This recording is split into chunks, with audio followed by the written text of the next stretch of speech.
Eccoci qua ragazzi, salve a tutti, bentornati sul canale e benvenuti in questo nuovo contenuto con le ultime in casa Napoli per quanto riguarda le voci di mercato, ma lo facciamo con le liste alla mano e i criteri di classificazione quando compri un calciatore, perché possiamo trovare un filo logico per quanto riguarda le voci che poi sentiamo tutti i giorni. Juan Jesus non rinnova, Olivera il Nottingham Forest, e Beckham il Liverpool, e addirittura De Bruyne potrebbe partire a fine stagione. Includiamo in questo contenuto anche il rinnovo di Scott McTominay e facciamo il punto insieme. Fatemi sapere la vostra qui sotto nei commenti. Se vi va, iscrivetevi al canale attivando la campanellina, e se vi piace questo video un bel like, fa piacere al sottoscritto e diamo come sempre una mano all'algoritmo.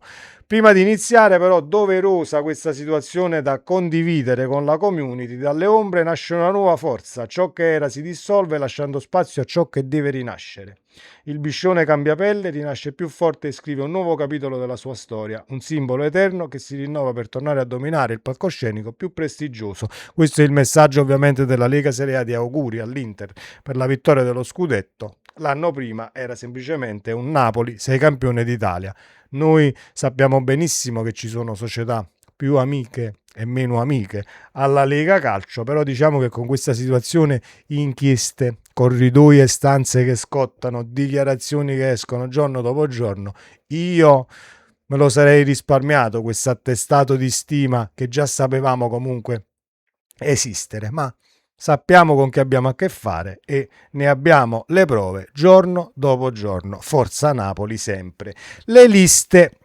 Allora, la lista senza restrizioni del Napoli presenta questi nomi: Savic, Mazzocchi, Beochem, Gutierrez, Rachmani, Olivera, Juan Jesus, Spinazzola, Gilmour, Anghissà, Lobotka, Elmas, De Bruyne, McTominay, Neres, Lukaku e Alisson Santos. Questa è la lista, diciamo, degli over 22 che abbiamo adesso a Napoli. Fuori lista ci sono Lucca, che potrebbe rientrare, diciamo, nella lista che ho appena detto, Lang lo stesso, e quindi bisognerebbe fare spazio. Chi esce entra, così come eravamo nella sessione di mercato scorsa. Esce uno per far entrare un altro in base ai criteri di classificazione, e quindi queste voci che leggiamo: Juan Jesus non rinnova, Beckham il Liverpool, Olivera addirittura il Nottingham Forest, e quindi messo sul mercato, al di là di una situazione personale dei calciatori, chi vuole cambiare aria, chi vuole andare a giocare in una difesa a 4 così come Beckham, e quindi esprimersi al meglio per le proprie caratteristiche, ci sarebbe anche la situazione lista da tenere in considerazione, perché poi liberi qualche posto per gente che hai già fuori rosa, quindi hai già in prestito e non potresti ad oggi. Torna un Noah Lang per esempio di turno, non lo puoi mettere in lista perché devi fare sicuramente spazio. Quindi, rifacendo questa linea di difesa, così come stiamo leggendo dappertutto, Beckham, Juan Jesus e Olivera sul mercato, sicuramente liberi posti in lista, però non è che esce Beckham ma fai rientrare, che ne so, no, Alanchi in lista e il difensore non lo prendi. Devi comunque intervenire per quanto riguarda la linea difensiva, e mi auguro che il Napoli però faccia: esce uno dalla lista degli over ovviamente 22 senza restrizioni, e faccia entrare un calciatore non fatto e finito, però non una scommessa da poter, che ne so, piazzare nel vivaio Italia, un under 22 addirittura, e quindi scommettere dal punto di vista dell'età. Sappiamo anche che poi lo stesso Højlund deve passare riscattandolo nella lista ovviamente degli over, perché una cosa è l'hai tesserato e l'hai messo nella lista under 22 a 22 anni, poi passa, diciamo, il tempo, cresci e non puoi stare più in quella lista e ti serve spazio appunto nella lista dei 17. Ecco perché diventano fondamentali le scelte dal punto di vista di chi esce. Andiamo a leggere le notizie di questi tre calciatori più il rinnovo di McTominay, perché sono abbastanza chiare e forse anche diciamo fondate queste situazioni dal punto di vista del mercato. Tanto è vero che partiamo da Beukema, c'è il Liverpool, è stata formulata un'offerta. Il Liverpool ha presentato un'offerta ufficiale per Beukema da 28 milioni di euro, lo riporta il portale inglese Team Talk. A spingere con forza è Arne Slot, l'allenatore ovviamente, che segue il calciatore dai tempi dell'Eredivisie, lo considera il profilo ideale per la sua difesa a 4. La proposta dei Reds sarebbe già sul tavolo. Il Napoli non accetta, almeno a quanto si legge, vorrebbe un'offerta che arrivi a ridosso dei 40 milioni. 28 possono essere pochi, ma c'è anche da calcolare il volere del calciatore, il Liverpool fin quando si spinge per quanto riguarda l'ingaggio a Beukema e quant'altro. Juan Jesus sembra ormai lontano dal Napoli, secondo quanto riferito da Radio Kiss Kiss c'è l'Atletico Mineiro sullo sfondo, club che avrebbe già avviato i contatti per riportarlo in Brasile, una soluzione che prenderebbe quota anche alla luce del contratto in scadenza e del mancato rinnovo per il Napoli. Già si parlava comunque l'anno scorso di un Juan Jesus che poteva tornare in patria. Può darsi che questa volta sia la sessione di mercato anche giusta, perché ha dato tutto quello che aveva anche quest'anno. JJ comunque si è fatto trovare pronto e non sto qui a dire meno male, ci togliamo JJ davanti, anche perché la carriera che ha fatto in Italia e a Napoli nell'ultimo periodo comunque non è assolutamente malaccio, salvo l'anno del 10° posto, dove comunque sono tutti diciamo condannabili tra virgolette per quanto riguarda le prestazioni. C'è anche Olivera in una situazione mercato, perché potrebbe arrivare il Nottingham Forest che si sta affacciando per un'offerta per il difensore del Napoli. Su Olivera c'è da fare una riflessione. A me non ha mai fatto impazzire, per amor di Dio, non sto qui a dire mamma mia perdiamo Olivera, però Olivera nella nazionale con Bielsa non ha steccato nessuna partita e quasi nessuna prestazione da centrale di difesa, ovviamente sinistro.